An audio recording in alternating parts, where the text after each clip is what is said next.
Le son est très bas, non? Pardon? Le son est bas, non? Ouais, c'est ce qu'il a dit, le mec, pour l'instant, il avait baissé.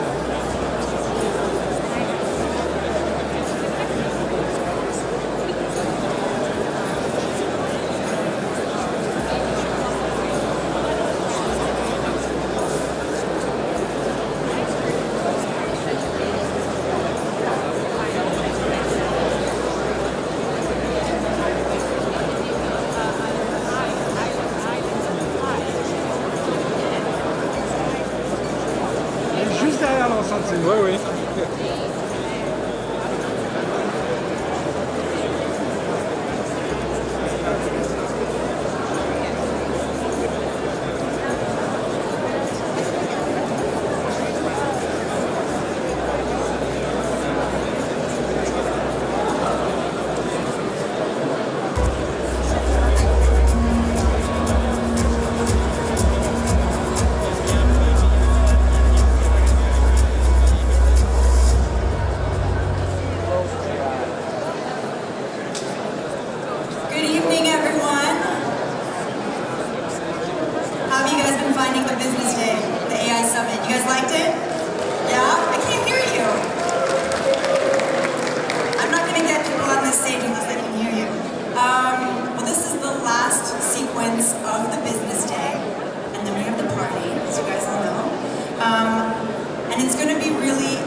We are extremely happy to welcome you today with Roxane, with France Digital, with the magnificent team of Station F, BPI France, Festival for Entrepreneurs in France.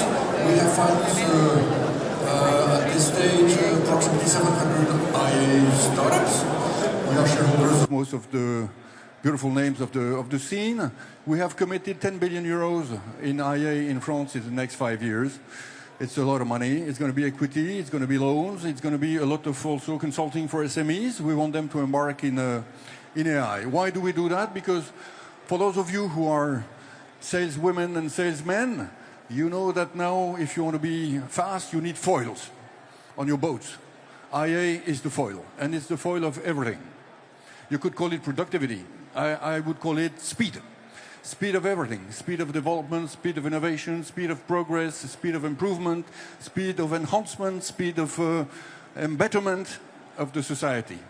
So that's where we are. Of course, it has its little dimension of danger sometimes. So we know that in a couple of years, I would say, Sam, we will welcome Sam just after. Probably one state out of two will have established a bit of an agency to sort of steer the massive developments of what we can do with IA. It's also something which is going to change a lot of sectors. I just give you an example, which is marketing. Marketing, 80% of it will be IA powered. And so people will have to change. And for those of you who are in AdTech, for example, I encourage you to change quite rapidly. We will be with you. So this is my short introduction, just a couple of directions, a lot of money, a lot of means, a lot of optimism around all that, a lot of determination. So you're going to have a couple of round tables. The first one being with Clara and the excellent Sam, who's on scene, and we are honored of his presence today. You can applaud him. Thank you. Thank you.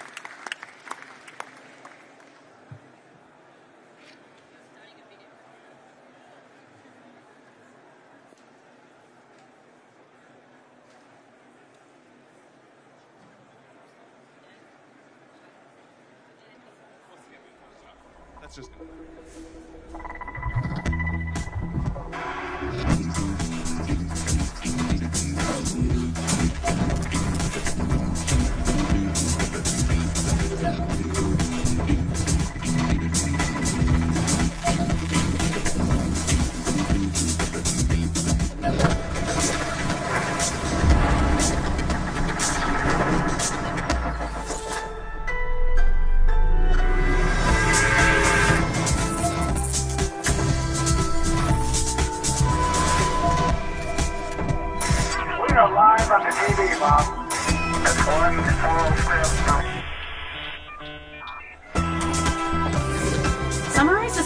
practice asking for a Act raise. as my sleep coach. What bird is this? Actúa como mi tutor. Turn my idea into a business plan. What do you want to create next?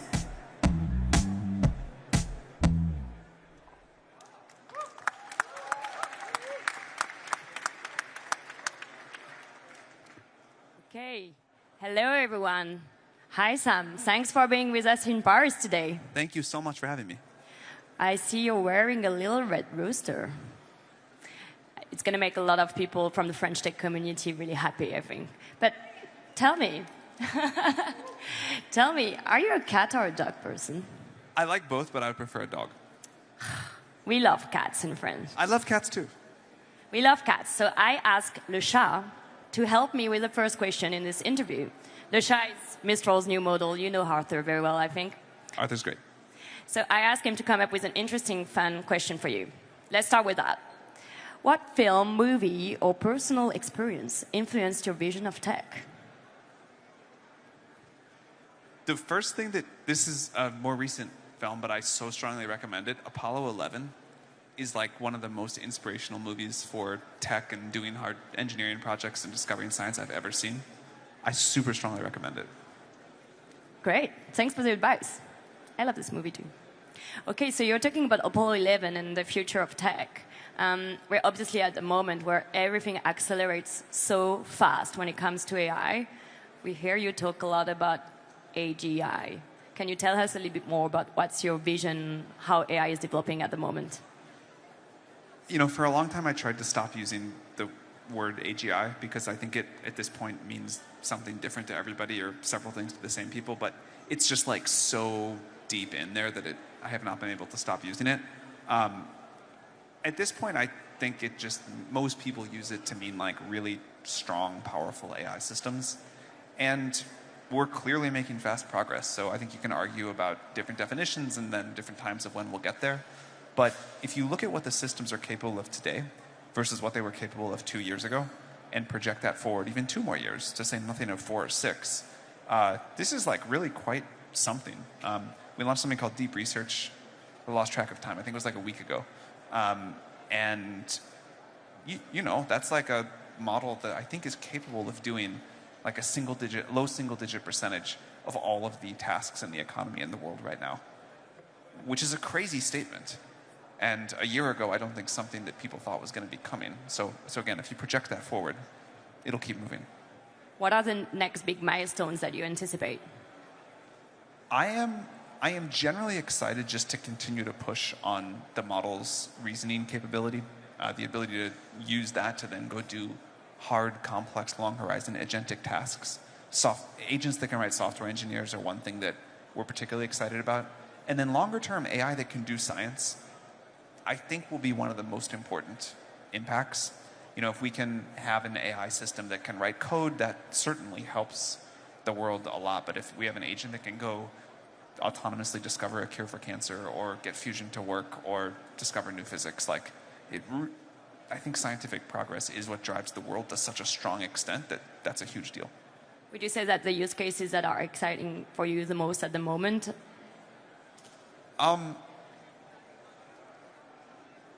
This is like a very general answer, but I realized over the last couple of months that I don't use a lot of services that I used to use. Like I don't do Google searches anymore, unless I'm like, there may be some very specific thing, but not that much.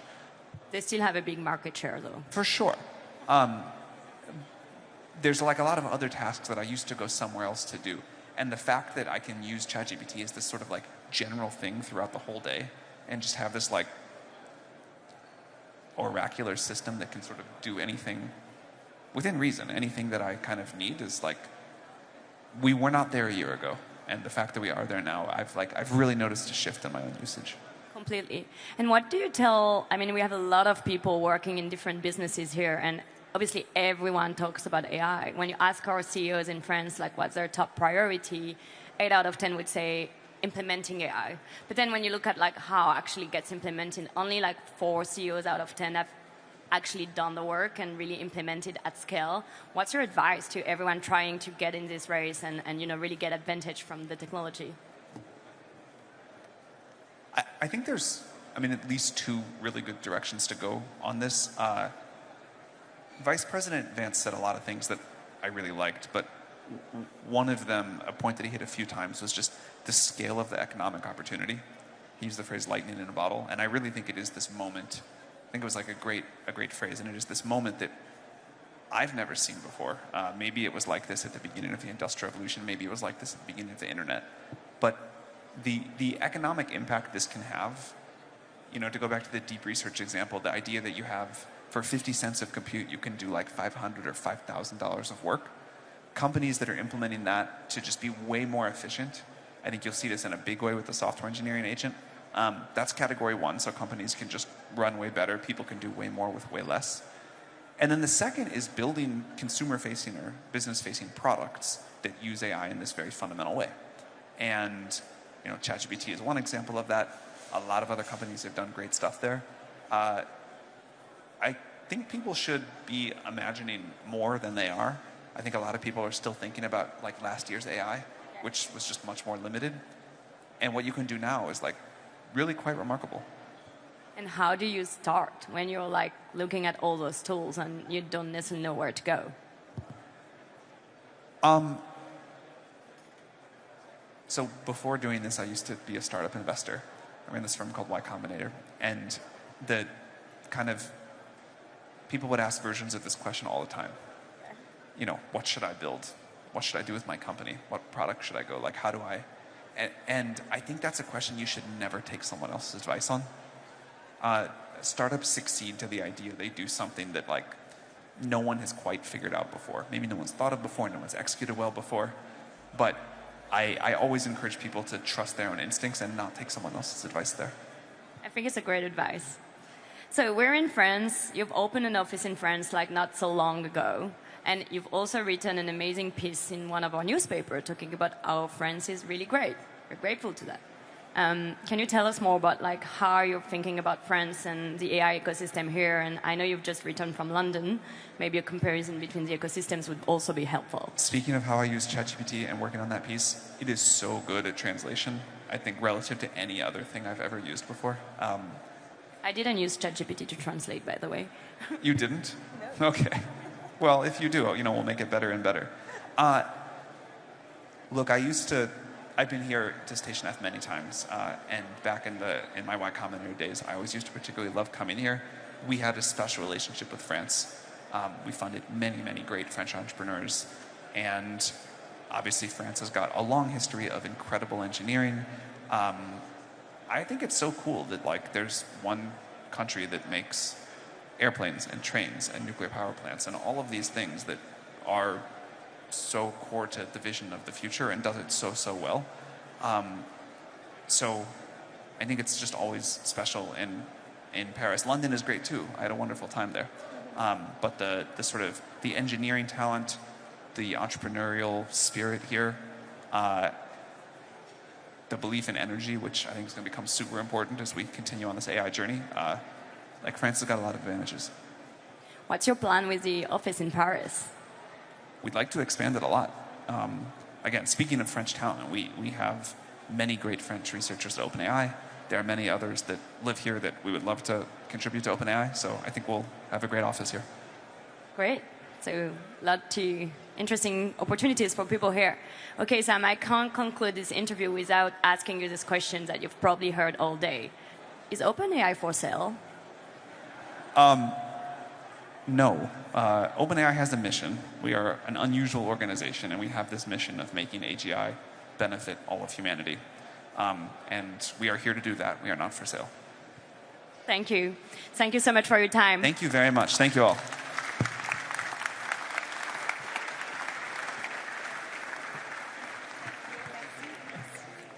All right.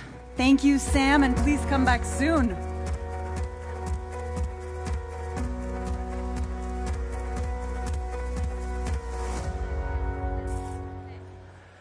All right, so you guys got a chance to hear about how AI is accelerating and how OpenAI is not for sale.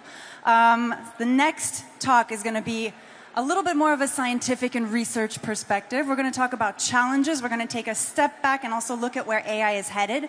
Maybe we'll also hear a little bit about what Meta has plans Who knows? So you guys should know by now who I'm talking about. The one and only Yann Lequin.